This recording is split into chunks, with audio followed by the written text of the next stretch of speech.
Luka Mastrangelo, një youtuber i famshëm italian dhe tifoz i çmendur i Interit, ndryshe nga mediat italiane sportive, nuk mendon se Christian Aslani ishte lojtari më i dobët i zikaltërve në derbin e humbur 3-0 ndaj Milanit.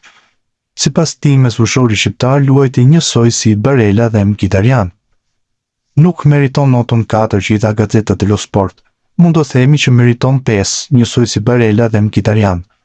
Nota 5, por nuk prisi asgjë nga Aslani.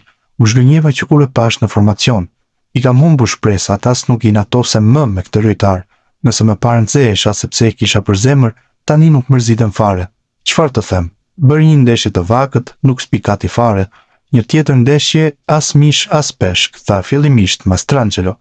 Më pas ai shtoi dozën e kritikave duke thënë: në fillim thonin se Aslani nuk tregon më të mirën e tij sepse luan vetëm me rezervat, me Zielinskin dhe Fratezin. Asnjëherë nuk e fusin me titullarët. Por kohët e fundit gjithmonë ka luajtur krah titullarëve. Kishte në krah Barellën dhe Mkhitaryanin.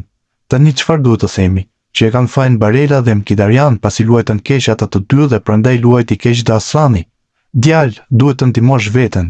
Dil në pa për një herë të vetme. Më trego diçka se nuk po shikoj asgjë të ty. Nota 5 si përfundim.